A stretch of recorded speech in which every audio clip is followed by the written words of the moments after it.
Le thème de ce message, c'est prophète, toujours d'actualité. Point d'interrogation. C'est une question que nous nous posons. L'Église du Seigneur Jésus-Christ représente son corps et c'est la raison pour laquelle, lorsqu'on fait référence à l'Église, on parle du corps de Christ. On parle du corps de Christ parce que ce corps a une tête et cette tête, c'est le Seigneur Jésus-Christ. Et l'Église du Seigneur Jésus-Christ n'est pas une organisation humaine, même si selon les pays dans lesquels on se trouve, et en France par exemple, on est obligé de pouvoir se constituer en association cultuelle pour pouvoir être reconnu par l'État. Mais ne confondons pas l'association, l'organisation qui est réglementaire, qui est nécessaire, et ce que l'Église est réellement.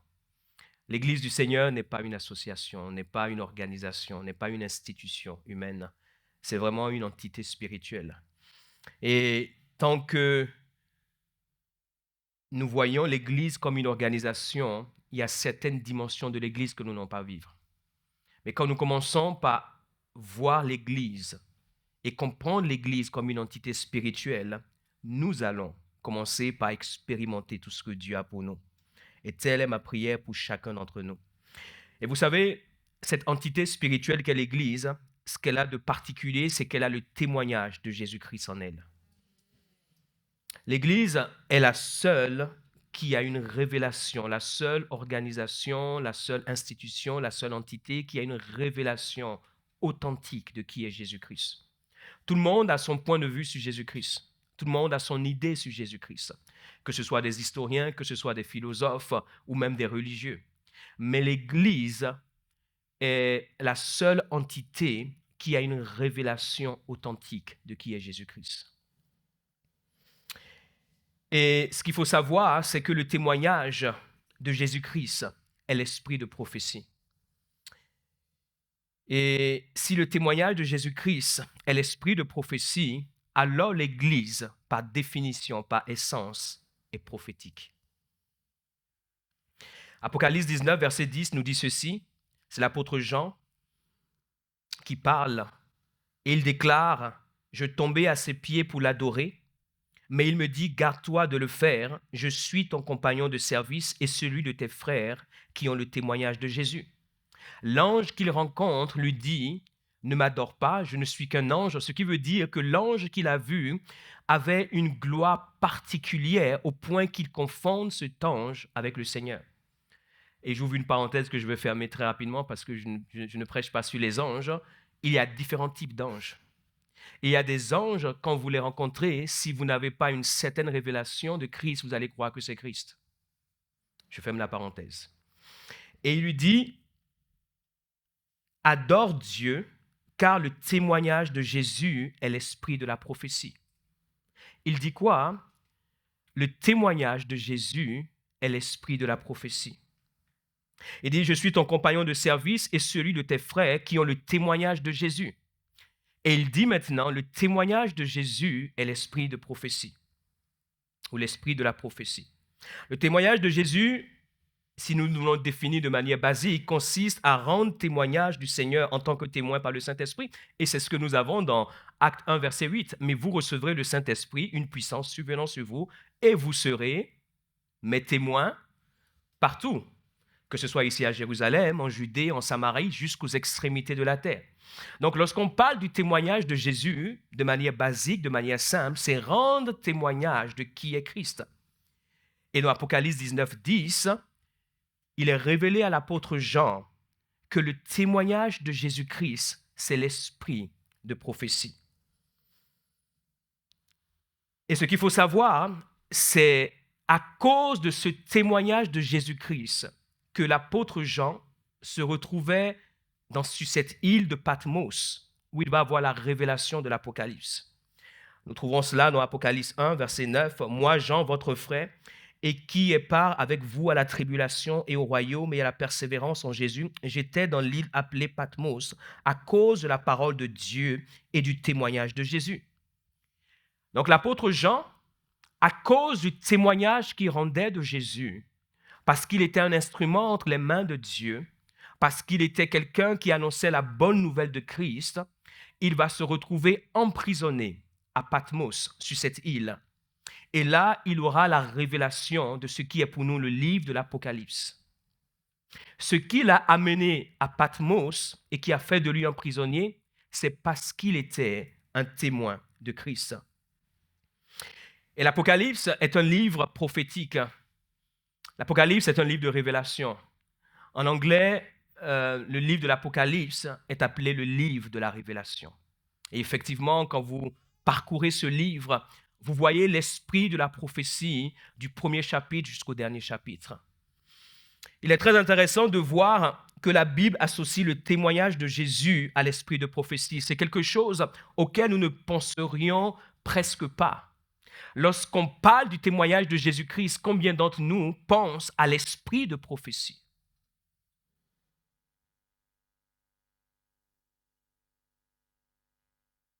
Mes chers amis, et quand vous lisez ce que l'ange lui dit, il ne lui parle pas de la prophétie, mais il lui parle de l'esprit de la prophétie.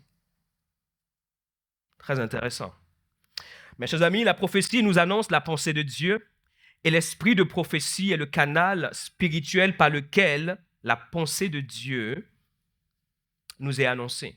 La prophétie nous annonce la pensée de Dieu. L'esprit de la prophétie est le canal par lequel la pensée de Dieu nous est annoncée. 2 Pierre 1, verset 21, car ce n'est pas par une volonté d'homme qu'une prophétie a jamais été apportée. Ce n'est pas par une volonté d'homme que la prophétie a été apportée, mais c'est poussé par le Saint-Esprit que des hommes ont parlé de la part de Dieu. On le voit ici de manière très claire. Ce n'est pas par une volonté humaine que la prophétie a été apportée, mais c'est quoi? Poussé par le Saint-Esprit que des hommes ont parlé de la part de Dieu. Alors on comprend pourquoi il lui a été dit l'esprit de la prophétie. La prophétie ne vient pas par hasard. La prophétie passe par un canal. Et ce canal est spirituel. Et ce canal est un esprit. C'est pour cela qu'il est question de l'esprit de la prophétie. Et il lui dit que le témoignage de Jésus-Christ, c'est l'esprit de la prophétie. La prophétie n'est pas humaine, la prophétie est divine. Elle est donc une révélation, comme je l'ai dit, et l'esprit de prophétie ou l'esprit de la prophétie est le Saint-Esprit lui-même. L'esprit de la prophétie est le Saint-Esprit lui-même. Parce que là où le Seigneur Jésus-Christ est témoigné, il y a l'esprit de la prophétie en la personne du Saint-Esprit. Cela revient à dire que l'Église du Seigneur Jésus-Christ, une fois de plus, est prophétique par essence. Chers amis, je suis en train de vous amener quelque part et pour cela, méthodiquement, je suis en train de planter le décor pour que nous puissions arriver à une compréhension, j'aimerais dire, assez consistante de ce que c'est que la prophétie, de ce que c'est que l'esprit de la prophétie, de ce que sont les prophètes, de ce que c'est que l'esprit prophétique, etc., etc.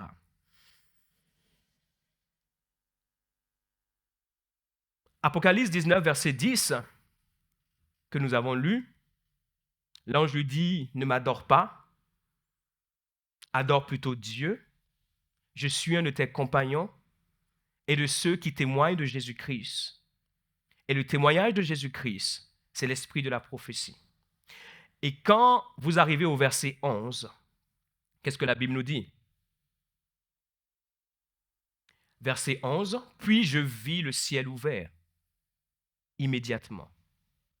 Il lui dit, le témoignage de Jésus, c'est l'esprit de la prophétie. Et à ce moment-là, le ciel s'ouvre.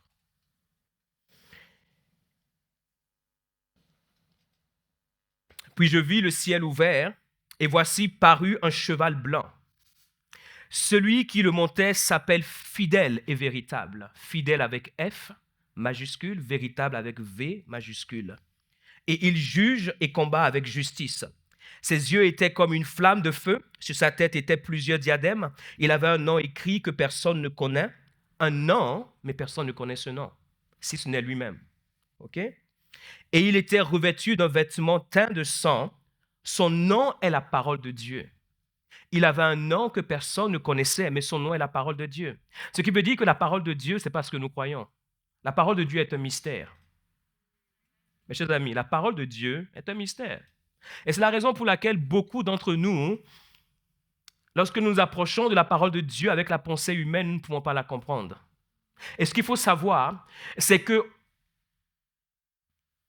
quelle que soit la volonté que nous avons pour comprendre la parole de Dieu, si le mystère de la révélation de la parole ne nous est pas donné, nous avons beau essayer, nous ne pouvons pas la comprendre. Et ce qu'il faut savoir, je vais aller encore un peu plus loin, il y a des mystères de la parole de Dieu que nous n'aurons jamais par l'Esprit de Dieu en nous et qui auront besoin de nous être révélés par d'autres personnes que Dieu a suscitées pour contenir, comprendre et saisir ces mystères. Je ferme cette parenthèse parce que ce n'est pas mon sujet. J'ai un plan de route que je dois suivre. Je me connais. Les armées, verset 14, qui sont dans le ciel, le suivaient sur des chevaux blancs, revêtus d'un fin lin blanc pur. De sa bouche sortait une épée aiguë pour frapper les nations, et il pètera avec une verge de fer, et il foulera la cuve du vin de l'ardente colère du Dieu Tout-Puissant. Verset 16, il avait sur son vêtement et sur sa cuisse un nom écrit, Roi des rois et Seigneur des seigneurs. Le témoignage de Jésus-Christ, c'est l'esprit de la prophétie. Et à ce moment-là, le ciel s'ouvre et il voit Jésus-Christ. Il voit Jésus-Christ pas comme celui que nous avons l'habitude d'imager, le petit charpentier de Nazareth, etc., etc., mais il voit Jésus-Christ tel qu'il est réellement. Mes chers amis, le ciel dont il est question ici, c'est le ciel de Dieu, où nous voyons le Seigneur tel qu'il est. Et lorsque nous sommes exposés à ce ciel, nous commençons par voir ce que Dieu veut faire sur terre. L'esprit de la prophétie nous place toujours sous un ciel ouvert. L'esprit de la prophétie nous place toujours sous le ciel ouvert de Dieu. Et lorsque nous sommes prophétiques, la porte du ciel de Dieu, et je fais exprès de pouvoir préciser cela, la porte du ciel de Dieu s'ouvre à nous pour voir certaines choses, entendre certaines choses et vivre certaines choses que ceux et celles qui sont autour de nous ne sont pas appelés à vivre ou pour lesquels ils n'ont pas été invités par Dieu. Comment être prophétique? Pour être prophétique, mes chers amis, il nous faut faire partie de l'Église du Seigneur Jésus-Christ. Cela revient simplement à dire qu'il nous faut être des fils et des filles de Dieu. C'est ce statut d'enfant de Dieu qui fait de nous quelqu'un de prophétique. Et cela requiert certaines conditions. Et quiconque remplit ces conditions devient naturellement quelqu'un de prophétique. J'en ai identifié 4. Je ne pense pas que ce soit les seuls, mais je pense que ces 4 conditions, si nous pouvons marcher dans ces conditions, nous allons commencer par vivre sous un ciel ouvert. Et ces 4 conditions sont comme 4 piliers qui vont soutenir notre vie et qui vont nous permettre d'être exposés au ciel de Dieu et d'avoir ce ciel ouvert pour commencer par vivre dans la dimension de Dieu, commencer par marcher dans la dimension de Dieu et commencer par exercer sur terre ce à quoi Dieu nous a appelés. Premier pilier, c'est naître de l'esprit. La nouvelle naissance est le point de départ d'une vie prophétique. Quiconque n'est pas né de l'esprit ne peut pas être prophétique au sens de Dieu. Il peut manifester certains signes spirituels, mais écoutez ceci, et je le développerai un peu plus tard, mais dont la source ne provient pas de Dieu. Il peut développer certains signes prophétiques pour le commun des gens, mais la source n'est pas de Dieu. Tout ce qui est spirituel n'est pas de Dieu. Tout ce qui est spirituel n'est pas de Dieu. Jean 3, verset 5, Jésus répondit, en vérité, je te le dis, si un homme ne naît d'eau et d'esprit, il ne peut entrer dans le royaume de Dieu. Donc le premier pilier, c'est naître de l'esprit. Tant qu'on n'est pas né de l'esprit, on ne peut pas entrer dans le royaume de Dieu. Donc tant qu'on n'est pas né de l'esprit, on ne peut pas voir le ciel de Dieu ouvert sur notre vie. Et tant qu'on n'est pas né de l'esprit et qu'on ne voit pas le ciel de Dieu ouvert sur notre vie, donc on ne peut pas être prophétique. Donc le premier pilier, c'est naître de l'esprit. Deuxième pilier, être habité par l'esprit. Lorsque nous naissons de l'esprit, nous devenons un être spirituel vivant. Nous sommes tous constitués de 3 parties, esprit, âme et corps. Mais avant de naître de l'esprit, notre esprit n'est pas vivant. Notre esprit existe, mais il n'est pas vivant. Notre âme et notre corps contrôlent notre vie et conduisent notre vie. Donc, lorsque nous sommes nés de l'esprit, nous devenons un être spirituel vivant. Notre vie devient une habitation pour le Saint-Esprit. Avant de naître de l'esprit, notre esprit, quoique existant, n'était pas sous le contrôle et la juridiction du Saint-Esprit. Et lorsque nous naissons de l'esprit, nous sommes qualifiés pour pouvoir devenir une habitation de l'esprit. 1 Corinthiens 3,16, ne savez-vous pas que vous êtes le temple de Dieu et que l'Esprit de Dieu habite en vous? L'Esprit de Dieu habite en nous parce que nous devenons une habitation. Et pour devenir une habitation, nous devons d'abord naître de l'Esprit. Et c'est pour cela que chacun de nous, après être né de l'Esprit, nous devons veiller par rapport à l'habitation que nous sommes. Nous naissons de l'Esprit, nous devenons une habitation de Dieu et nous devons veiller par rapport à cette habitation. C'est une responsabilité que Dieu nous laisse. C'est quelque chose que nous devons garder jalousement. Cette habitation détermine notre exposition au ciel de Dieu. Troisième pilier, être rempli de l'esprit. Lorsque nous avons accès à une maison, par exemple, nous n'avons pas forcément accès à toutes les pièces de la maison. Notre capacité à laisser le Saint-Esprit qui habite dorénavant en nous, à occuper toute la maison que nous sommes, va déterminer la mesure dans laquelle nous serons prophétiques. Nous naissons de l'esprit, nous devenons une habitation de l'esprit, mais nous ne sommes pas forcément remplis de l'esprit. Dans une maison, il y a plusieurs pièces, mais nous n'avons pas forcément accès à toutes les pièces de la maison. Donc, quand l'esprit vient dans la maison, a-t-il accès à toutes les pièces? Y a-t-il des compartiments de notre vie que nous gardons, que nous contrôlons et sur lesquels nous exerçons un pouvoir sans les lui laisser? Donc, la mesure dans laquelle nous serons prophétiques dépend de l'accès que le Saint-Esprit qui est entré dans cette habitation aura. Est-ce que c'est assez compréhensible pour vous jusqu'à présent? Éphésiens 5, verset 18. Ne vous enivrez pas de vin, c'est de la débauche, soyez au contraire remplis de l'esprit. Il dit quoi? Soyez remplis de l'esprit. Il dit quoi? Soyez remplis de l'esprit. Il dit quoi? Soyez remplis de l'esprit. C'est une invitation, c'est une recommandation, c'est une instruction. Lorsque nous devenons cette habitation, le Saint-Esprit vient dans l'habitation, mais le Saint-Esprit ne remplit pas forcément toute l'habitation. C'est pour cela que vous prenez 2 personnes qui sont nées de l'Esprit, qui sont devenues une habitation de l'Esprit, n'ont pas la même manifestation de l'Esprit. Parce que la manifestation de l'Esprit dépend de la dimension dans laquelle l'Esprit est en moi. L'Esprit que je manifeste à l'extérieur est la résultante de l'Esprit qui est en moi à l'intérieur. Est-ce que vous comprenez? La proportion de l'Esprit qui est en moi est la proportion de l'Esprit que je vais manifester. S'il y a une chose avec Dieu, c'est qu'il n'y a pas d'injustice. C'est qu'il n'y a pas de tricherie. C'est qu'il n'y a pas de mensonge.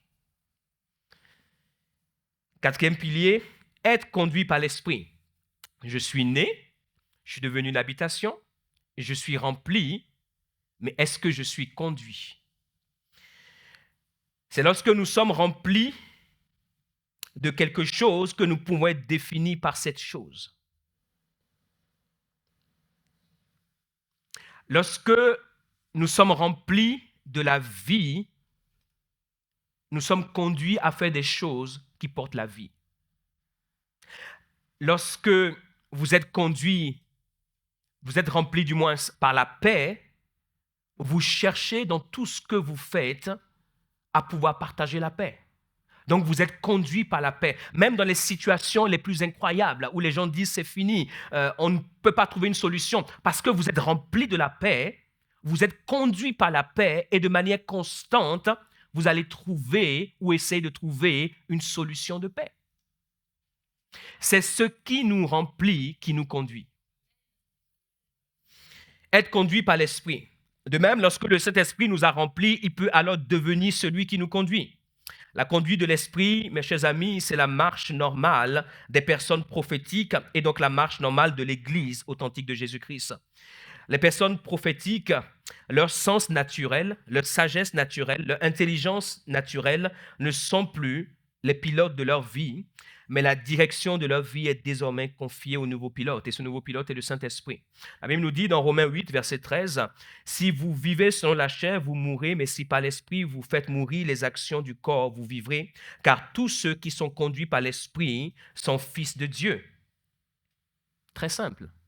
Ceux qui sont conduits par l'Esprit sont fils de Dieu. Est-ce que vous comprenez le processus qui permet à Dieu de pouvoir dire que nous sommes ses fils et ses filles? Ce n'est pas forcément ce que nous croyons. Nous pouvons naître de nouveau et ne pas être une habitation de son esprit.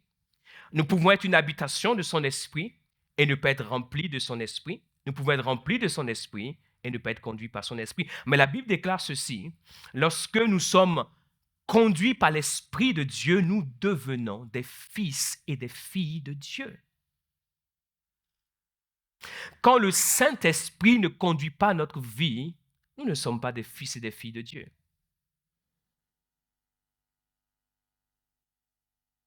Je répète ce que la Bible dit. Moi, j'enseigne sur la base de la parole de Dieu. Je n'enseigne pas sur la base de l'imaginaire. C'est pour cela que je vous donne suffisamment de versets pour que vous puissiez comprendre la parole de Dieu. Lorsque nous arrivons à l'étape de la conduite par l'Esprit de Dieu, c'est là que la Bible nous qualifie de fils et de filles. C'est alors que nous commençons par devenir des hommes et des femmes prophétiques, spirituels et non prophétiques.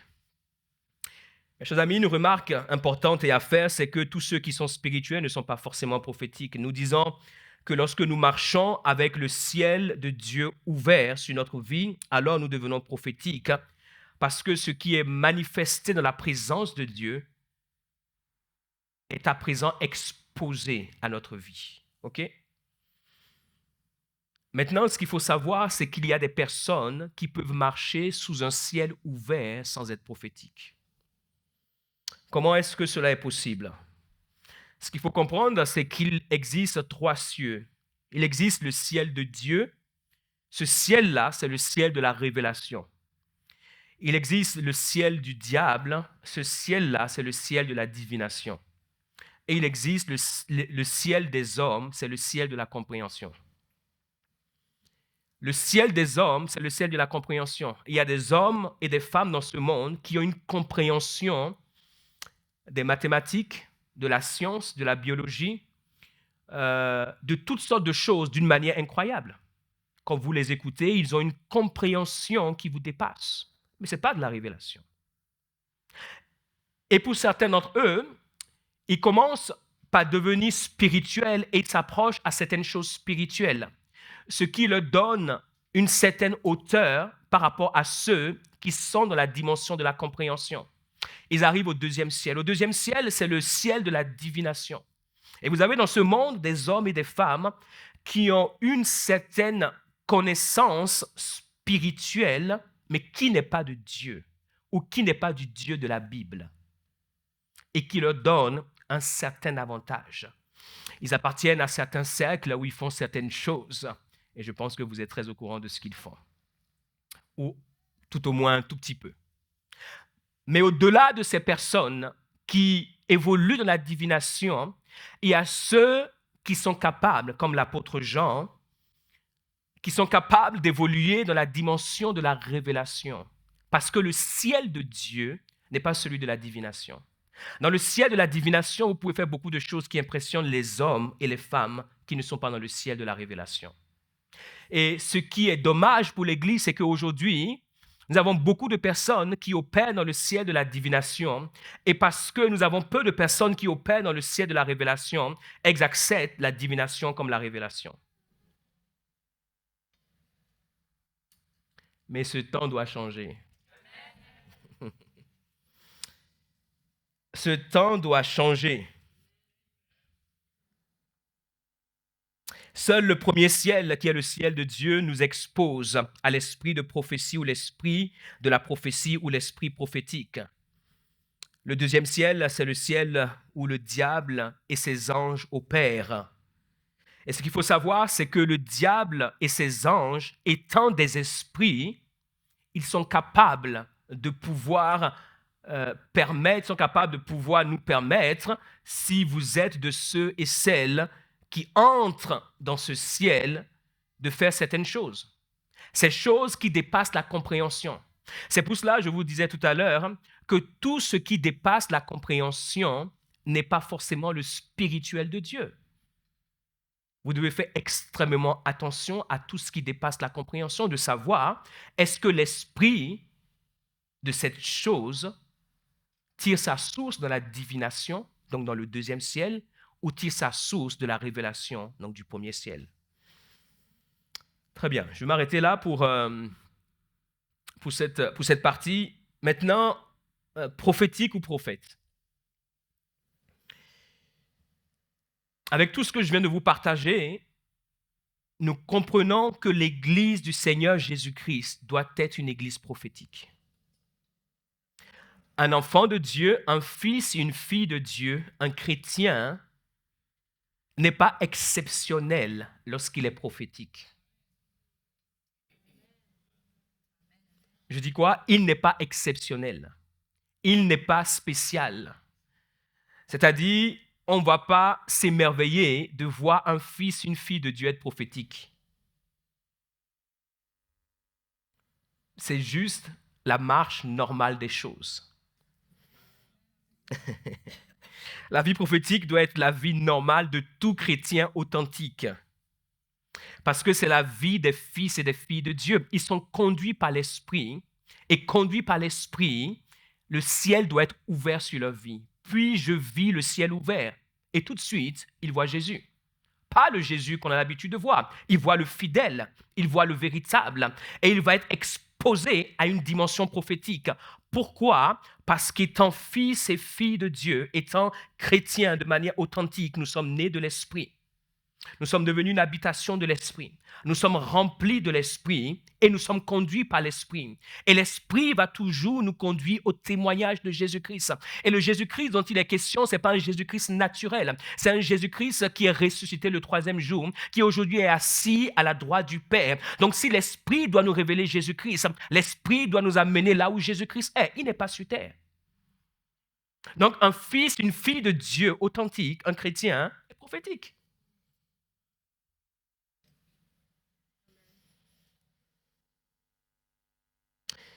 Être prophète, c'est plus qu'être prophétique.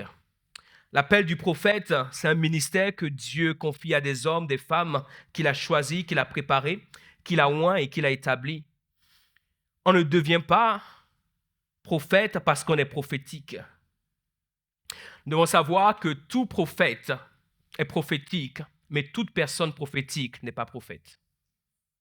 Je continuerai un peu plus loin par rapport à cela. Mais j'aimerais maintenant attaquer quelque chose afin que nous ne puissions plus la voir en arrière-plan ou dans le rétroviseur. J'aimerais attaquer la question des faux prophètes. Et je pense que c'est sur ça que je vais me focaliser jusqu'à la fin de mon message. Et lorsqu'on aura réglé la question des faux prophètes, on va maintenant entrer dans la vérité de Dieu. Parce que très souvent, lorsque nous parlons des prophètes, lorsque nous parlons de la prophétie, nous parlons de l'esprit de la prophétie, quelque part, dans le coin de notre tête, oui, mais, oui, mais, oui, mais, oui, mais. Mes chers amis, nos expériences, aussi bonnes qu'elles soient, aussi vraies qu'elles soient, doivent être dissociées de la vérité.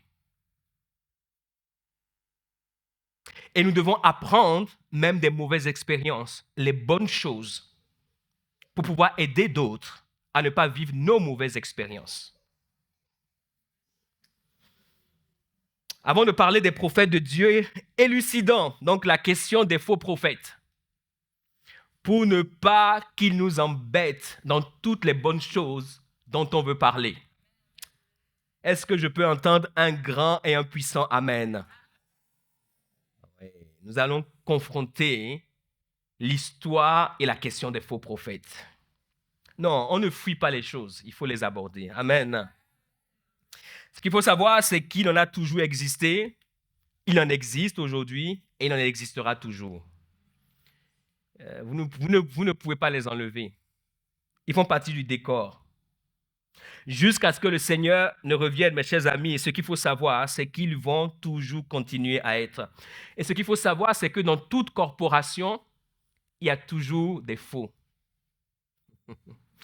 Donc même dans la corporation des prophètes, il y a des faux. Dans la corporation des serviteurs de Dieu, il y a des faux. Dans la corporation des enfants de Dieu, il y a des faux. Dans la corporation des chrétiens, il y a des faux. Mais il y a un point positif qu'il faut voir avec les faux prophètes. C'est le seul point positif. Est-ce que vous savez qu'il y a un point positif avec les faux prophètes? Il y a un point positif. C'est le point qu'il faut voir avec eux. C'est que les faux prophètes sont le signe indiscutable qu'il y a des vrais prophètes. Ça, c'est le point positif qu'on leur donne. Si vous n'aviez pas de faux prophètes, vous ne seriez pas sûr des vrais prophètes. Donc c'est pour cela qu'il faut les laisser. Et ce qu'il faut savoir, c'est que plus ils se multiplient, cela prouve qu'il y a plus de vrais. C'est un peu comme les faux billets. Vous savez, ce qui vous permet de pouvoir dire qu'un billet est faux, il faut avoir l'original à côté. Comment vous pouvez savoir qu'un billet est faux si vous n'avez pas l'original à côté? C'est que vous-même, vous êtes dans le faux.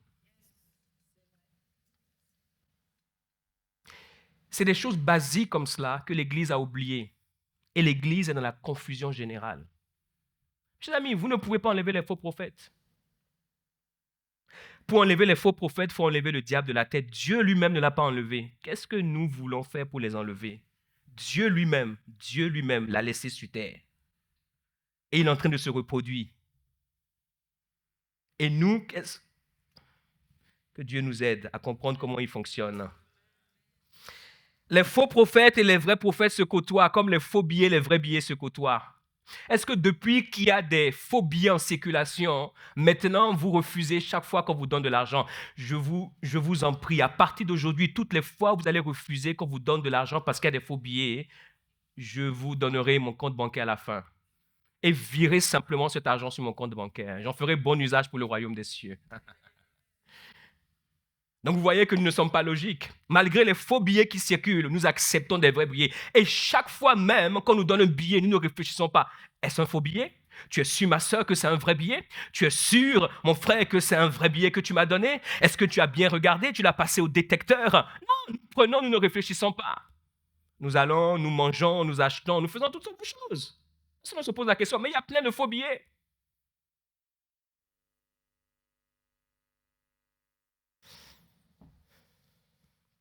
OK. Le rôle basique d'un prophète, c'est d'être un porte-parole de Dieu. Je dis cela pour pouvoir maintenant dérouler la question des faux prophètes, mais plus tard, on verra exactement quelles sont les caractéristiques d'un vrai prophète et différentes choses à ce sujet. Et vous savez, moi, je ne parle pas que des faux prophètes, je parle des vrais faux prophètes et des faux vrais prophètes. C'est pour cela que vous aurez besoin de pouvoir écouter. Mes chers amis, je vais vous amener quelque part pour lequel vous aurez besoin de pouvoir écouter et réécouter avant de pouvoir comprendre. Il y a les vrais faux prophètes et les faux vrais prophètes. Les vrais faux prophètes et les faux vrais prophètes. Et la frontière, elle est terrible. Commençons par les vrais faux prophètes. Les vrais faux prophètes sont des prophètes qui sont faux parce que leur source n'est absolument pas en Dieu. Donc, ce sont des vrais faux prophètes. Ils sont des faux prophètes et ils sont vraiment des faux prophètes. parce que leur source n'est pas en Dieu. Ils opèrent à partir du deuxième ciel, ils opèrent à partir du ciel de la divination. Ce sont des messagers du diable et non des messagers de Dieu. Ce sont des porte-paroles du diable et non des porte-paroles de Dieu. Donc, ils sont des vrais faux prophètes. Ils sont faux prophètes certifiés vrais dans le faux. Ce sont des faux prophètes qui ont reçu la certification conforme qu'ils sont véritablement des faux prophètes. Matthieu 24, verset 23. Si quelqu'un vous dit alors, le Christ est ici ou il est là, ne le croyez pas, car il s'élèvera de faux Christ et de faux prophètes. Donc tous ceux que vous entendez qui vous disent qu'ils sont le Christ, ce sont des vrais faux prophètes. Donc vous ne devez même pas vous poser de questions de savoir, mais si, il n'y a pas de mais. C'est les vrais faux prophètes.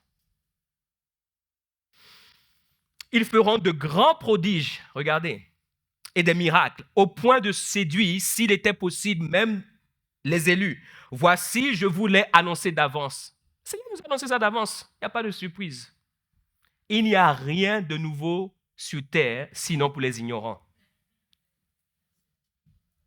Il n'y a rien de nouveau sur terre, sinon pour les ignorants. Et il n'y a rien d'effrayant sur terre, sinon pour les ignorants aussi.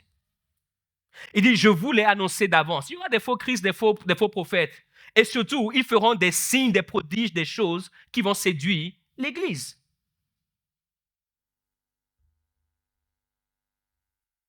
Et c'est pour cela, tous ceux et toutes celles qui certifient conforme les prophètes sur les signes et les prodiges, ou ce qu'ils disent, mes chers amis, accrochez-vous bien, parce que vous ne savez pas dans quoi vous vous embarquez. Les vrais faux prophètes peuvent être pour certains terribles dans la capacité qu'ils ont à séduire, même les élus. La Bible ne parle pas d'ici des appelés. Allez écouter mon message sur les appelés, les élus. Il y a une différence entre les appelés et les élus. Les élus, c'est le haut niveau des appelés. Donc si même les élus peuvent être séduits par les vrais faux prophètes, alors qu'en est-il des appelés? Allez réécouter mon message sur les appelés et les élus. Vous verrez la différence. Le Seigneur ne vient pas chercher des appelés, il vient chercher des élus. Ce qui veut dire que parmi la crème de la crème du Seigneur, ces vrais faux prophètes sont capables de pouvoir séduire un certain nombre d'entre eux. Alors ceux qui ne sont même pas de la crème, ceux qui ne sont pas appelés, ceux qui sont avant les appelés, ceux qu'on supplie pour qu'ils répondent à l'appel, je vous laisse vous-même continuer la phrase pour ce qui les concerne. Vous n'êtes pas concernés. Vous qui êtes ici, vous n'êtes absolument pas concernés. Acte 13, verset 1. L'apôtre Paul commence son ministère avec Barnabas. Ils arrivent à Salamine. Et ensuite, ils se retrouvent dans l'île de Paphos. Et là, ils trouvent un certain magicien, faux prophète juif, du nom de Bar-Jésus. C'est un faux Christ. Et même, il a ajouté Jésus à côté. Il était avec le proconsul Sergius Paulus, homme intelligent. Ce dernier fit appeler Barnabas et Saul et manifesta le désir d'entendre la parole de Dieu. Écoutez bien ceci. Le gouverneur était un homme intelligent. Et tous les hommes intelligents sur cette terre opèrent avec une certaine dimension de spiritualité. C'est un homme intelligent. Il évoluait dans le ciel des humains, de la compréhension. Il avait une compréhension poussée.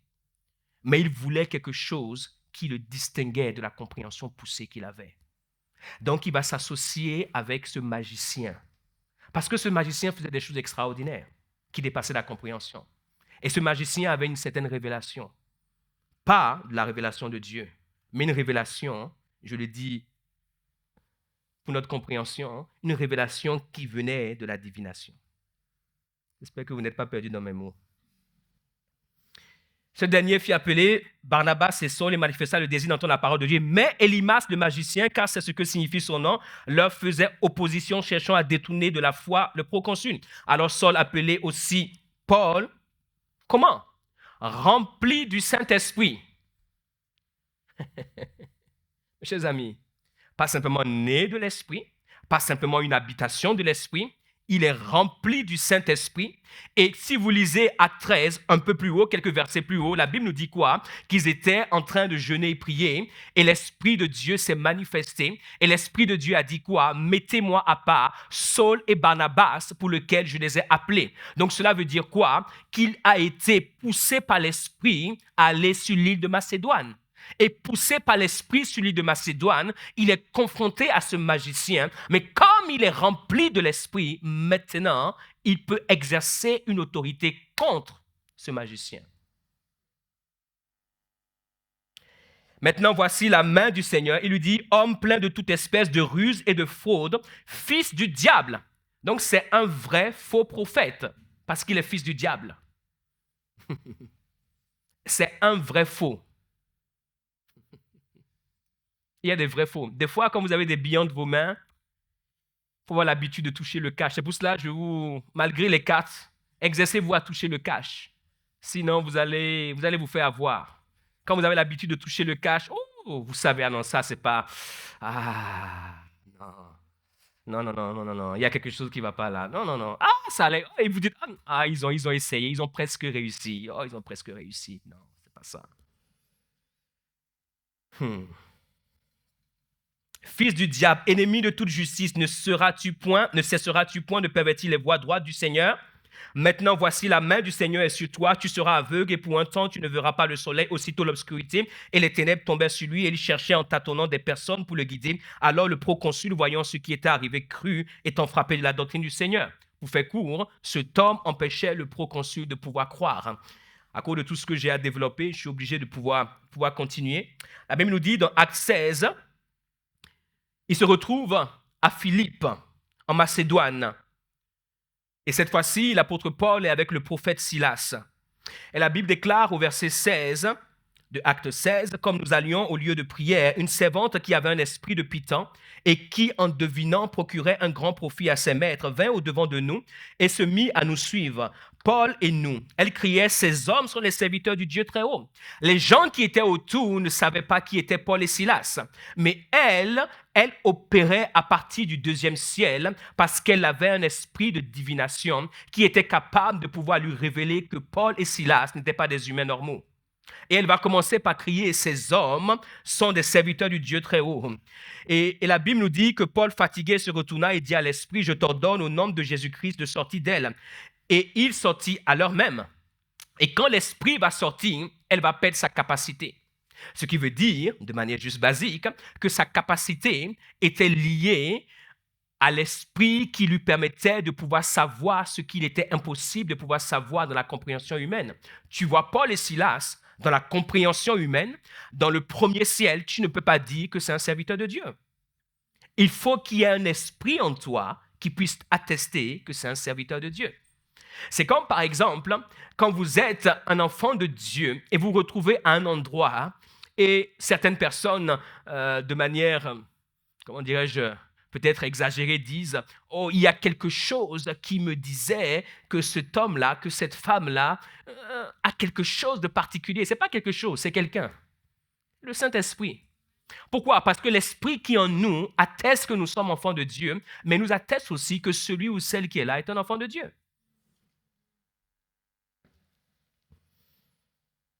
Lorsque l'esprit va sortir, cette femme va perdre son habileté et ses maîtres vont se retourner contre Paul et Silas. Et vous connaissez l'histoire, ils vont les mettre en prison. Le python, mes chers amis, est un serpent, pour ceux qui ne savent pas. Non, des fois, il ne faut pas présumer. J'ai appris une chose très importante, c'est qu'il ne faut pas présumer des choses. Il faut dire les choses. Et avec les chrétiens, on présume de beaucoup de choses. C'est pour cela que finalement, ils sont beaucoup dans la confusion. Il faut dire les choses de manière simple et basique. Un python est un serpent. Et donc, l'esprit de python, c'est l'esprit de serpent. Et ce qu'il faut savoir, c'est que la chute est venue par un serpent. Non pas parce que le serpent était mauvais, le serpent est un animal que Dieu avait créé, mais le diable est entré dans le serpent. Et vous savez ce qui s'est passé? Le diable, dans le serpent, va séduire Ève. Et à travers Ève, va atteindre Adam. Et par sa séduction, va les pousser à désobéir à Dieu. Et par cette désobéissance, va les amener à la chute et la séparation. Et c'est le même serpent qui est entré en Judas, parce que la Bible nous dit que Satan entra en Judas. Il a marché avec le Seigneur Jésus-Christ. Il a vu des choses incroyables, mais le diable, le serpent ancien, va entrer en lui. Et dans le livre de l'Apocalypse, c'est ce même serpent dont la Bible nous parle dans l'Apocalypse 12, 9, et il fut précipité le grand dragon, le serpent ancien appelé le diable et Satan, celui qui séduit toute la terre. Donc, cette fille avait un esprit de python et elle était capable de pouvoir deviner des choses qui permettaient à ses maîtres de pouvoir faire des guerres absolues, de pouvoir prédire l'avenir, de pouvoir dire des choses que le commun des mortels ne pouvait pas savoir, de pouvoir mystifier les gens avec une connaissance incroyable. Elle avait un esprit de python, un esprit de serpent, et le serpent ancien est le diable lui-même, est Satan lui-même, qui est le plus grand des séducteurs. Ce qui veut dire que tu n'as pas besoin d'être avec Dieu pour pouvoir opérer dans le monde spirituel. Je le dis juste ça au cas où certains chrétiens veulent opérer sans Dieu dans le monde spirituel. Tu n'as pas besoin de Dieu. Tu n'as pas besoin de faire ce que la Bible te demande de faire si tu veux opérer dans le monde spirituel. Il y a des hommes et des femmes autour de toi qui opèrent dans le monde spirituel sans Dieu. Tous ceux et celles qui opèrent dans le monde spirituel ne sont pas de Dieu. Et c'est important pour nous en tant que chrétiens de pouvoir savoir cela. Et si maintenant nous, en tant que chrétiens, nous voulons opérer dans le monde spirituel avec Dieu, nous devons savoir aussi ce qu'il faut qu'on fasse. Amen. Ce qui veut dire qu'il y a des endroits où nous ne devons pas aller. Parce que la curiosité malsaine peut nous amener à certains endroits. La curiosité malsaine. Et aujourd'hui, nous vivons dans un monde où les chrétiens ont une curiosité malsaine. Lorsqu'ils entendent puissance, je ne sais pas ce qui les pousse, mais il y a quelque chose qui les pousse en tout cas. Ce n'est pas poussé par l'esprit. Toute puissance n'est pas de Dieu, aussi impressionnante qu'elle soit. Maintenant, les faux vrais prophètes. À côté des vrais faux prophètes, il y a ceux qui sont des faux vrais prophètes. Déjà, la première catégorie, c'était terrible. Là, c'est terrible. Les faux vrais prophètes, pourquoi sont-ils faux vrais prophètes? La deuxième partie dit vrai prophète et la première partie dit faux. Faux vrais prophètes, pourquoi? Parce qu'à la base, ce sont des vrais prophètes, mais qui à un moment donné se trouvent à parler de leur propre source que de la source de Dieu. Vous savez, lorsque Israël va se retrouver en déportation, il y a des faux vrais prophètes qui vont commencer par lui parler. Parce que le peuple était en exil, en déportation, et le peuple souffrait. Et le peuple se posait la question, mais pourquoi est-ce que Dieu ne répond pas à nos attentes? Ce qu'il faut savoir, c'est que Dieu leur a donné des commandements, ils se sont écartés des commandements de Dieu, et donc Dieu les a amenés en exil, dans le sens où Dieu a permis à Babylone, à travers Nebuchadnezzar, de pouvoir avoir le dernier mot sur eux. Quand l'ennemi a le dernier mot sur le peuple de Dieu, il faut savoir que Dieu est en train de corriger son enfant. Parce que le diable n'a aucun pouvoir sur l'Église. Si le diable a un pouvoir sur l'Église, il faut comprendre que Dieu a permis que l'Église soit un peu corrigée pour pouvoir apprendre certaines leçons. Et donc, ils vont se retrouver en exil. Quand vous lisez Deutéronome 28, dans Deutéronome 28, il y a d'un côté les bénédictions, si tu fais ceci, si tu fais cela, si tu obéis. Et il y a les malédictions, si tu fais ceci, si tu fais cela. Et lorsqu'ils étaient en exil, ce qui se passait, c'est que le ciel était fermé sur eux. Il y avait la sécheresse. Et ils vivaient de manière dramatique. Et alors, des faux vrais prophètes vont commencer par leur parler. Des faux vrais prophètes vont commencer par leur parler. Dans Jérémie 14, verset 13, premièrement, Dieu interdit à Jérémie de pouvoir intercéder pour eux. Vous savez, un prophète, et nous le verrons plus tard, a une place particulière dans le cœur de Dieu. Quand Dieu se choisit un prophète, Dieu se choisit un intercesseur. Et Dieu dira ici à Jérémie, verset 11, s'il vous plaît.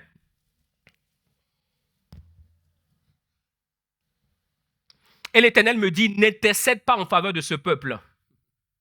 Quand Dieu ne veut pas qu'il y ait une solution du ciel, il empêche qu'il y ait les intercesseurs sur terre. C'est pour ça que si l'Église est très intelligente, elle doit s'assurer qu'elle ne manque pas un intercesseur. Et c'est d'ailleurs la raison pour laquelle nous voyons que dans l'Église, je parle de l'Église avec grand E, nous trouvons très peu d'intercesseurs. Dans le livre du prophète Ézéchiel, il déclare ceci: « Voici, je cherche un homme qui se tienne à la brèche, mais je n'en trouve point. » Juste un seul. Un intercesseur est quelqu'un de très, très dangereux. Je fais une parenthèse, mais je revenais plus tard dessus. On ne peut pas être un prophète sans être un intercesseur. C'est impossible. On ne peut pas être un prophète et être quelqu'un qui ne prie pas. C'est impossible.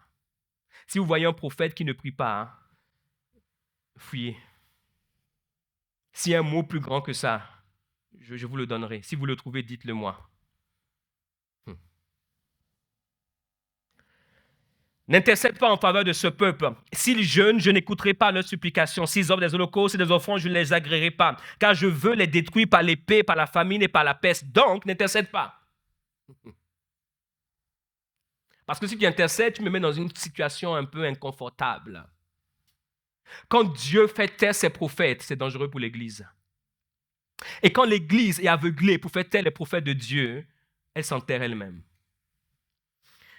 Je répondis: « Ah, Seigneur éternel, voici les prophètes leur disent, vous ne verrez point d'épée, vous n'aurez point de famine, mais je vous donnerai dans ce lieu une paix assurée. » Et l'Éternel me dit: « C'est le mensonge que prophétisent en mon nom. » Ce ne sont pas des vrais faux prophètes, parce que les faux prophètes sont fils du diable, ils prophétisent au nom du diable.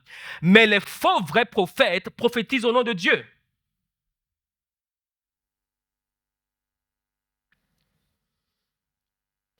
C'est le mensonge que prophétisent en mon nom les prophètes. Je ne les ai pas envoyés. Quelques caractéristiques. Je ne les ai pas envoyés. Je ne leur ai point donné d'ordre. Je ne leur ai point parlé. Ce sont des visions mensongères, de vaines prédictions, des tromperies de leur cœur qu'ils vous prophétisent. C'est pourquoi ainsi parle l'Éternel sur les prophètes qui prophétisent en mon nom sans que je ne les ai envoyés. Sans que je les ai envoyés, sans que je leur ai donné d'ordre, sans que je leur ai donné d'instructions, sans que je leur ai parlé. Ce qui veut dire qu'un prophète ne fait pas ce qu'il veut. Un vrai prophète ne fait pas ce qu'il veut. Les vrais des vrais. Je ne parle pas des faux des vrais, ou des vrais des faux, vous êtes perdus. Mais on va s'arrêter aux vrais des vrais. Ils ne font pas ce qu'ils veulent. C'est pourquoi ainsi parle l'Éternel sur les prophètes qui prophétisent en mon nom sans que je les ai envoyés, qui disent: il n'y aura pas dans ce pays ni épée ni famine. Dieu a dit qu'il y aura épée et famine. Pourquoi? Parce qu'ils ont été désobéissants. Dieu est un Dieu juste. Dieu a dit: vous allez payer pour les conséquences de votre péché. Mais les faux vrais prophètes leur ont dit: paix, paix, tout ira. Dieu est un Dieu de grâce. Dieu est un Dieu d'amour. Dieu est un Dieu de bonté. Quels que soient les péchés que tu commets, Dieu se souviendra de toi. Et ceux à qui il prophétise seront étendus dans les rues de Jérusalem. Par la famine et par l'épée, il n'y aura personne pour leur donner la sépulture, ni à eux, ni à leurs enfants, ni à leurs fils, ni à leurs filles. Je répandrai sur eux la méchanceté. Je pourrais continuer avec d'autres textes. On verra peut-être cela une autre fois. Il y a des faux vrais prophètes et il y a des vrais faux prophètes. Donc, parmi les vrais prophètes, à un moment donné, ils peuvent commencer par puiser dans leur source et non dans la source de Dieu. Et ils deviennent, à ce moment-là, des faux prophètes. C'est pour cela qu'ils sont des faux vrais prophètes. Et si vous aimez beaucoup chatouiller les prophètes, vous allez les pousser à pouvoir devenir pour vous des faux vrais prophètes. Et comme aujourd'hui, le marché répond à l'offre et à la demande, et comme la demande est assez forte, donc les faux vrais prophètes sont aussi répandus. Parce que la demande est forte. Il y a un besoin d'entendre ce que Dieu dit sur ma vie. Il y a un besoin de ne plus aller chercher dans la parole de Dieu, mais un besoin d'entendre. Prophète, parle. Prophète, prophétise sur ma vie. Prophète, dis-moi, demain matin, je me lève à quelle heure? À 5 heures ou à 6 heures? Qu'est-ce que la voix de l'Éternel dit? Prophète, prophète, prophète, prophétise. Dis-moi si je suis suffisamment beau pour épouser cette femme. Prophète, prophète, prophète, prophétise. Est-ce que c'est le temps pour moi de pouvoir faire ceci, de pouvoir faire cela? Si c'est vraiment le temps, t'inquiète pas, Dieu viendra te voir. Et si c'est le temps pour toi de recevoir une prophétie, elle viendra à toi.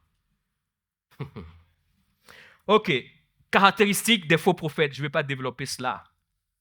Mais juste, je vous donne quelques éléments pour que vous puissiez travailler, vous allez voir. Très rapidement, on s'accroche et on y va. Ils aiment le mensonge, ils vivent dans le compromis. Il faudra écouter la vidéo pour pouvoir...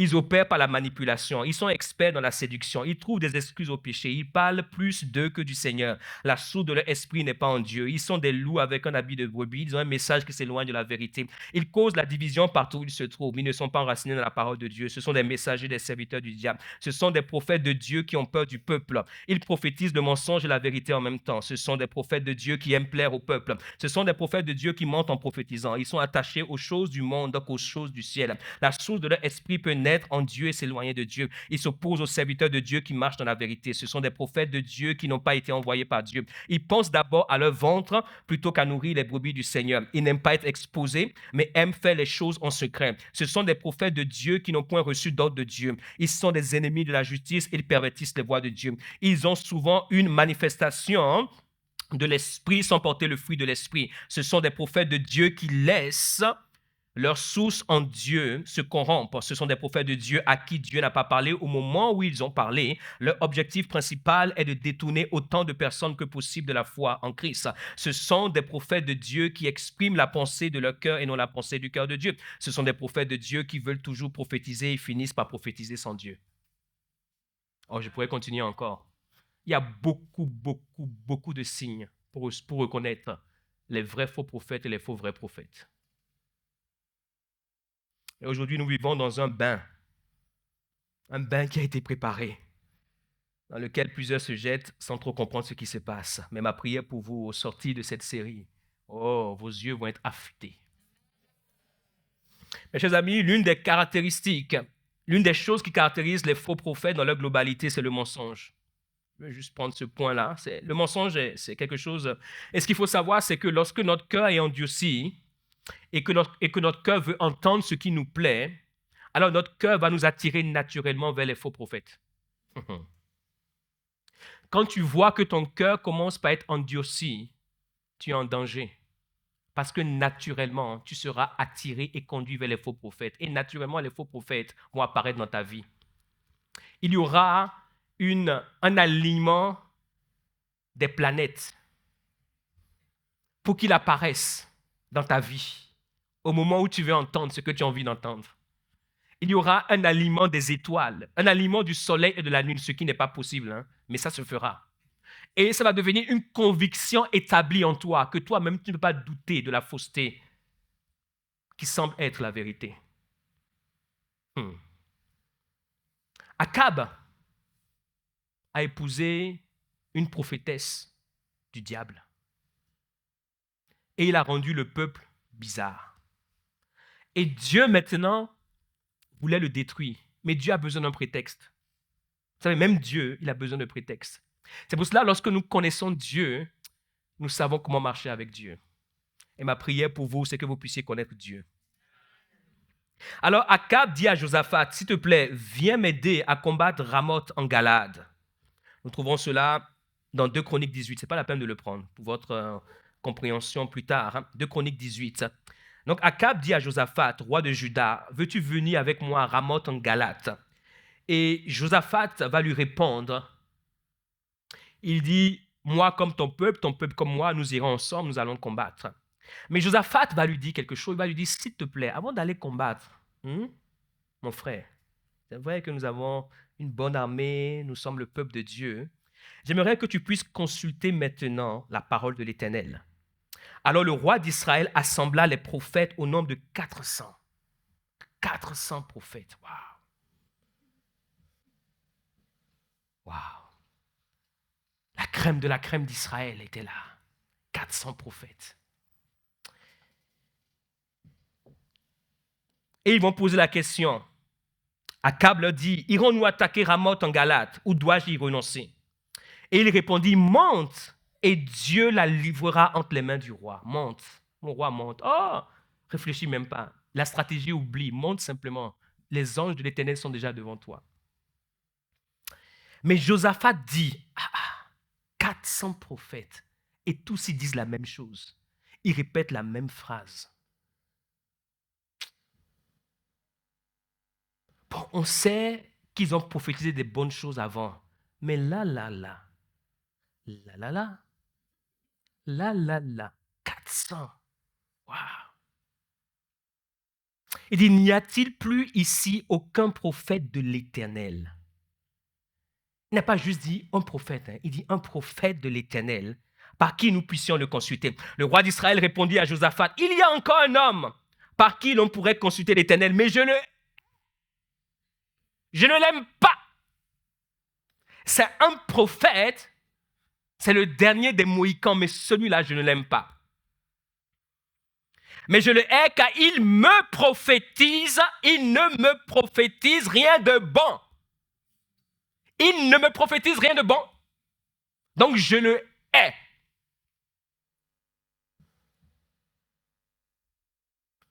Non, ça c'était une autre époque. On n'est pas dans cette époque aujourd'hui.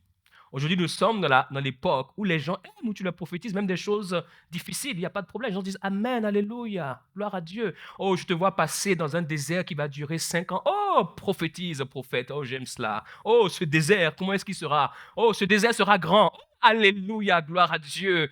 Oh, ce désert, est-ce qu'il sera chaud? Oui, il sera chaud. Oh, amen, amen, amen. Je bénis le Seigneur. Prophète, il sera très chaud. Oh oui, il sera brûlant. Ah, oh, gloire à Dieu. Alléluia. Oh, Shabbakaraba et Sabba. Oh, s'il te plaît, confirme-moi que dans ce désert, je n'aurai rien à manger. Oh, je te confirme que tu n'auras absolument rien à manger. Oh, Masata Kerebaya Sata. Oh, j'aime ce désert-là. Alléluia. Oh, et s'il te plaît, dans ce désert, tu as dit 5 ans et je serai seul avec moi-même. Tu seras seul avec toi seul.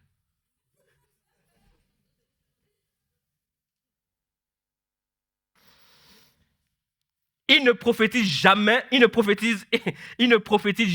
du mal. C'est Michée, fils de Jimla. Donc il envoie son serviteur aller l'appeler. Quand le serviteur arrive, le serviteur lui dira ceci, écoute-moi, je t'explique la situation, voilà ce qui se passe. Il y a 400 prophètes, ils sont déjà là-bas, ils ont déjà fait le boulot, ils ont fait le job. Ok? Toi, on vient simplement, on a juste besoin de la 401e voix. Tu as compris? Qui s'aligne avec les autres. Donc il lui dit au verset 11, « Et tous les prophètes prophétisèrent de même en disant, monte à Ramoth, tu auras du succès, et l'Éternel la livrera entre les mains du roi. » Le messager, donc il vient et lui dit, « Voici les prophètes d'un commun accord prophétisent du bien au roi. Que ta parole soit donc comme la parole de chacun d'eux. » Point d'exclamation, ça veut dire c'est un ordre. Ce n'était pas juste une demande, un ordre. Que ta parole soit comme leur parole. Donc, tu t'alignes avec eux. Verset 13.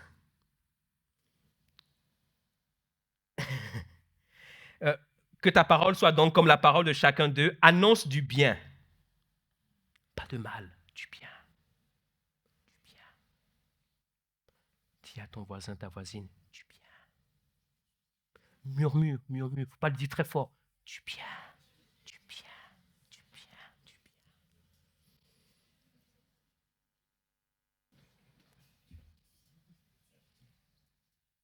Michée répondit, l'Éternel est vivant, j'annoncerai ce que dira mon Dieu.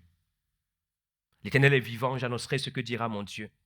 Lorsqu'il fut arrivé auprès du roi, le roi lui dit, Michée, irons-nous attaquer Ramoth en Galate ou dois-je y renoncer? Il répondit, montez, vous aurez du succès et ils seront livrés entre vos mains.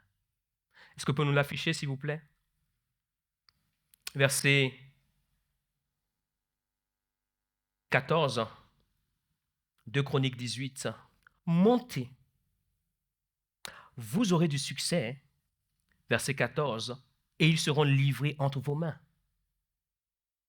Il dit montez. Mais roi, vous aurez du succès. Et tous vos ennemis seront livrés entre vos mains. Donc, il s'est aligné.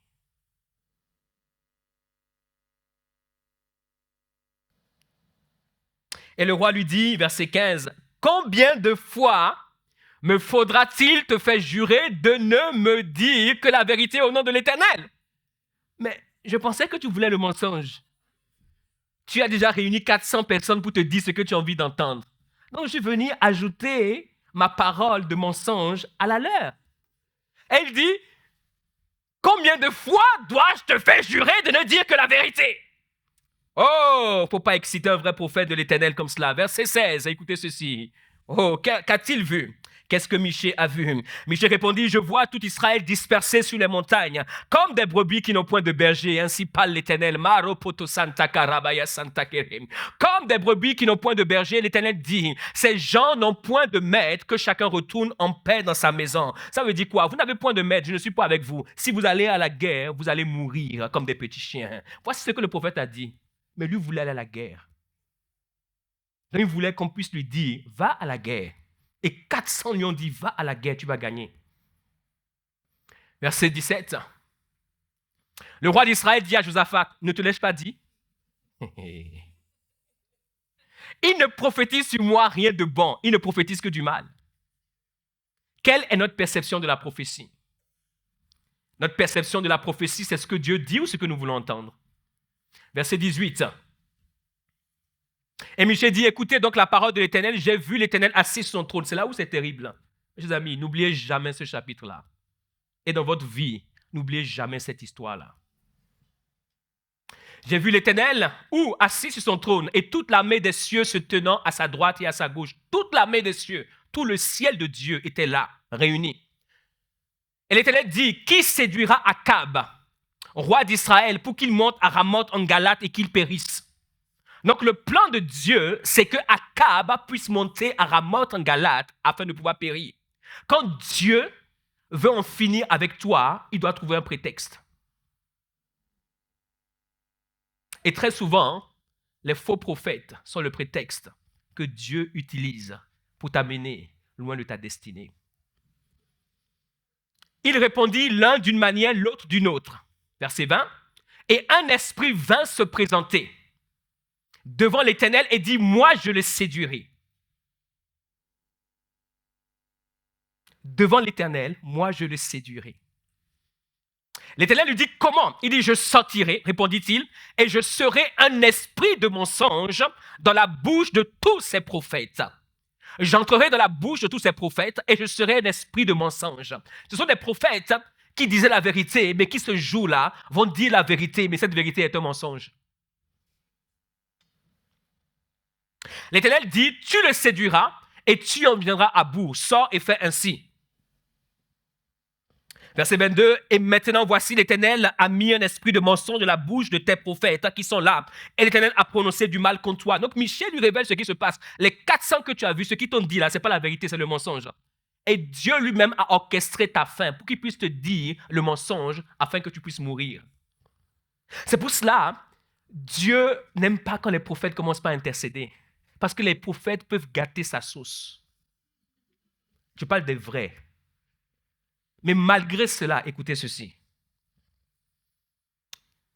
Et maintenant, voici l'Éternel, donc verset 23. Alors Sédécias, celui qui était venu voir le prophète, fils de Kénaam, s'étant approché, frappa Michée sur la joue. Toi, tu n'as rien compris. Et dit, par quel chemin l'Esprit de l'Éternel est-il sorti de moi pour te parler? Il dit, moi, l'Esprit de l'Éternel est sorti de moi pour te parler à toi, le prophète. Ok.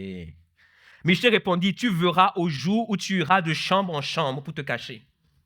Le roi d'Israël dit, prenez Michée s'il vous plaît, prenez-le, ce vaurien-là. Et emmenez-le vers Amon, chef de la ville, et vers Joas, fils du roi. Verset 26.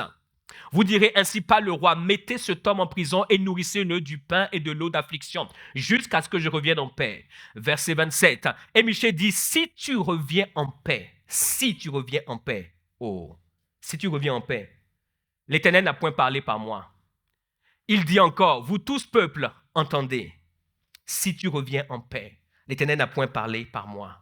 Si tu reviens en paix. Et quand vous lisez l'histoire d'Akab, il va partir et il ne reviendra pas. Et même sur le champ de bataille, à un moment donné, quand la bataille était compliquée, il va vouloir se déguiser en Josaphat pour qu'on puisse croire qu'il est Josaphat, pas le tuer. Mais il sera tué dans son char. Il est parti sur la base de la prophétie de ces prophètes, dans la bouche desquels Dieu a placé un mensonge. Pour aujourd'hui, je terminerai par un dernier point et nous continuerons cette série. J'aimerais nous encourager à pouvoir aider nos vrais prophètes, afin de ne pas les transformer en faux prophètes. Moïse était l'un des plus grands prophètes que l'histoire du monde ait connu. Quand Dieu va l'appeler, il va dire, Seigneur, je ne sais pas parler. Dieu va lui dire, voici ton frère Aaron, il vient d'ailleurs vers toi. Et je vais faire de lui une bouche pour toi. Il sera ton porte-parole. Toi, tu vas déclarer les choses, il va répéter. Et c'est comme cela que Aaron est devenu prophète. Ce n'était pas prévu. Parce que Moïse a décidé de ne pas parler, Dieu a dû trouver un prophète de circonstance. Et Aaron est devenu ainsi prophète. Et effectivement, Aaron va devenir un prophète avant d'être un sacrificateur. Vous trouvez cela dans Exode 4, verset 14. Il dit, tu lui parleras, verset 15, et tu mettras les paroles dans sa bouche, et moi je serai avec ta bouche et avec sa bouche. Normalement, quand Dieu rencontre Moïse dans Exode 3, Dieu était simplement avec la bouche de Moïse. Mais comme Moïse a dit, je ne peux pas parler, alors Dieu va dire, prends Aaron. Et donc, je serai dorénavant avec ta bouche et avec sa bouche. Et donc, Aaron est devenu un prophète. Comme ça. Bang.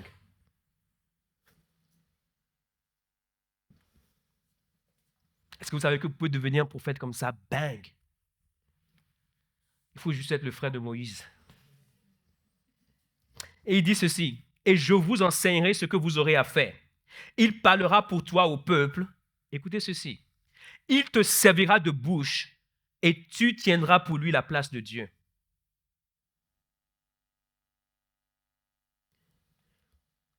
Les prophètes sont une race particulière avec laquelle Dieu opère sur terre. Maintenant, regardez. Moïse va sur la montagne. Il reçoit la table des lois. Ça tarde. Et qu'est-ce qui se passe dans la vallée? Ils vont faire le veau d'or.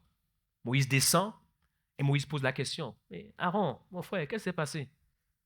Tu es le prophète, je t'ai laissé, j'arrive, Dieu déjà me dit que vous avez fait des choses bizarres. Tu confirmes que c'est bizarre?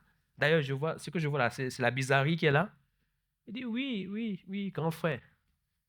Oui, petit frère. C'est lui, Aaron était le grand frère. Il dit oui, petit frère. Tu sais, ce peuple est dangereux, hein? Ce peuple que tu vois là, oh, c'est pas pour rien qu'ils étaient esclaves. Ils sont terribles. Moi-même, je n'ai pas pu résister. Moïse dit à Aaron, que t'as fait ce peuple pour que tu les laissé commettre un si grand péché? Aaron répondit, que la colère de mon Seigneur ne s'enflamme point. Tu sais toi-même que ce peuple est porté au mal. Ce peuple est porté au mal. Ils m'ont dit, fais-nous un Dieu qui marche devant nous, car ce Moïse, toi, petit frère, cet homme qui nous a fait sortir du pays d'Égypte, nous ne savons qui il est devenu. Alors je leur ai dit que ceux qui ont de l'or s'en dépouillent, et ils me l'ont donné. Je l'ai jeté au feu, et il en est sorti ce veau. J'aime bien la transition, il en est sorti ce veau. Je pense plutôt, je l'ai jeté au feu, et nous avons fait ce veau. Mes chers amis, je terminais pour aujourd'hui. La familiarité, c'est l'un des moyens pour transformer notre vrai prophète en un faux prophète. Le peuple avait du mal à être familier avec Moïse, mais le peuple était beaucoup plus familier avec Aaron, parce que Aaron savait bien parler. L'une des choses qui peuvent pousser un vrai prophète à devenir un faux prophète, c'est la familiarité avec laquelle nous marchons avec lui. Mes chers amis, il ne faut jamais confondre l'accessibilité et la familiarité. Quelle que soit la manière dont le prophète ou l'instrument de Dieu est accessible, et il faut être accessible, il ne faut jamais que cette accessibilité devienne une familiarité. Vous savez pourquoi? Parce que dans la familiarité, un vrai prophète peut devenir pour vous un faux prophète. Et avant que vous ne vous rendiez compte, c'est trop tard. Mais très souvent, ce qui justifie notre familiarité, c'est la simplicité. Nous voulons que ce qui est divin soit simple, abordable pour nous. Et sans nous rendre compte, nous transformons ce qui est rare en quelque chose de courant. Et ce qui devient courant, comme le courant, ça nous fait exploser. Ce qu'ils ont fait avec Aaron, ils ne pouvaient jamais le faire avec Moïse. Moïse a vécu 40 ans dans le désert. Moïse était un homme seul. Moïse a dû fuir la gloire. Moïse a dû accepter de devenir humble chez Madian. Dieu l'observait, Dieu le regardait. Moïse ne cherchait pas à être un homme de Dieu. Dieu est venu le chercher. Moïse est un homme qui a été approuvé parce qu'il a été éprouvé. Aaron est devenu prophète de circonstances, mais n'avait pas la carrure et la capacité pour pouvoir résister au peuple. Parce que le peuple a un pouvoir de pouvoir vous transformer de vrais prophètes à faux prophètes si vous n'avez pas été là où Dieu forme les vrais prophètes. Le peuple a la capacité de pouvoir mettre sur vous une certaine demande et une certaine pression. Et quand vous regardez autour de vous et que tous les prophètes prophétisent ce que le peuple a envie d'entendre et que vous n'avez pas une certaine persistance, une certaine résistance et un certain enracinement, vous allez finir par devenir pour le peuple le faux prophète qu'ils veulent. Parce qu'au final, ce qu'ils veulent, c'est simplement qu'on puisse leur dire ce qu'ils ont envie d'entendre. Saül était un roi choisi par Dieu. Le prophète Samuel lui a dit, attends-moi 7 jours avant de faire le sacrifice. Quand le prophète arrive, il a fait le sacrifice. Et il lui demande, mais qu'est-ce qui s'est passé? Je t'ai dit d'attendre 7 jours, juste 7, 1, 2, 3, 4, 5, 6, 7. Toi, un homme grand, puissant, fort, tu ne peux pas attendre 7 jours? Il dit, écoute-moi, le peuple a mis une pression sur moi. Et ils ont commencé par partir. Quand je les ai vus partir, je me suis dit, quel est ce roi qui devient seul? Je ne peux pas me permettre ça. Il faut que je sois un roi puissant. Alors j'ai fait le sacrifice. Et Dieu va lui dire, Saül, aujourd'hui, il va s'accrocher au prophète, il va tirer son vêtement et il va déchirer le vêtement. En voulant résoudre le problème, il a aggravé le problème, il a déchiré le vêtement du prophète. Le prophète va lui dire, il ne faut pas beaucoup de choses pour un vrai prophète prophétiser. Il a dit, comme tu as déchiré mon vêtement, c'est ainsi que Dieu déchire ton trône. Et il y met fin. Aidez vos vrais prophètes, si vous en avez, à rester des vrais prophètes. Ça, c'est juste la première partie. Nous continuons la semaine prochaine avec la seconde partie. Nous espérons que vous avez été édifiés et inspirés par cet enseignement. Nous vous invitons à continuer à nous suivre via nos réseaux sociaux. Si vous le souhaitez, vous avez la possibilité de soutenir notre vision de former des disciples authentiques à travers nos liens PayPal, Helloasso et RIB.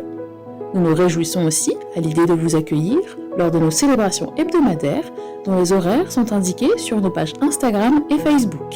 Demeurez abondamment bénis